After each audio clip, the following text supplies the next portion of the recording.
So before starting, I'd like to advise a trigger warning. This presentation touches on depression and suicide. For my research, I decided to focus on the suicide rates in the national park system, specifically our Blue Ridge Parkway. Just before Memorial Day weekend of this year, a Boone woman committed suicide on the parkway, marking the fourth suicide in the park in this year alone.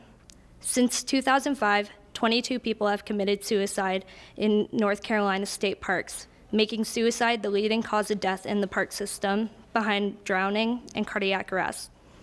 The Blue Ridge is behind on suicide prevention compared to other national parks, like the Grand Canyon, that have required suicide prevention training for their employees. I believe that if the community of Asheville use our voices to express our concern, that the parkway will improve on training and awareness. But while researching this topic, I struggled in finding what I have. It seems to be something that's not talked about enough in our community, and it began to raise questions on why I was so passionate about it and was refusing to change my topic despite the lack of research. It was because of my own personal experience. On April 13th of 2017, my best friend Carter Mills attempted suicide in my high school auditorium, and on the date of April 21st, he was declared dead after his family made the decision to pull the plug. The feeling of being 15 years old and having to process suicide is something I couldn't wish upon anyone. But through my experience, I realized the lack of suicide awareness and prevention in school systems. Looking back on this made me have another question. How is depression impacting the students of UNCA? So I did further research on college suicide statistics. 8 in 10,000 students die of suicide on college campuses on average, while suicide is the fourth leading cause of death among people the ages of 15 to 24 in North Carolina. And our rates are increasing. With the rates rising, it raised the final question of this being an issue on our campus. So I decided to reach out to students here at UNCA.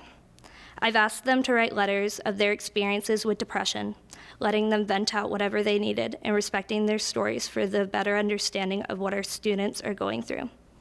Their experiences are just a small portion of the stories that are here on our campus, but they are the beginning of the understanding of this issue on our campus and in our society today.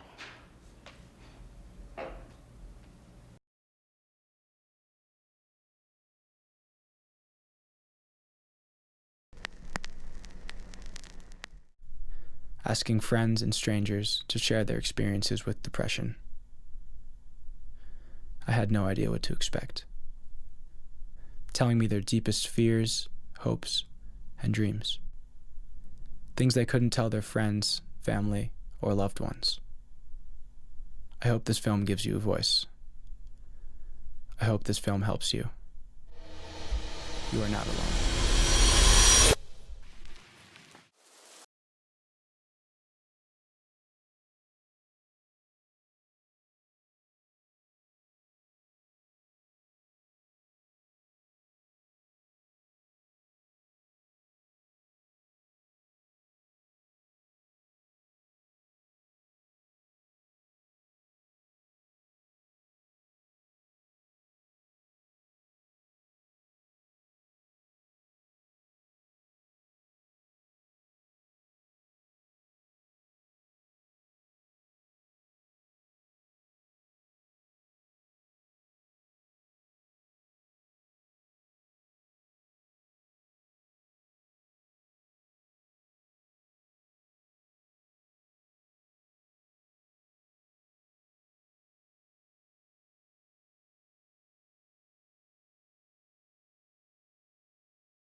Thank you.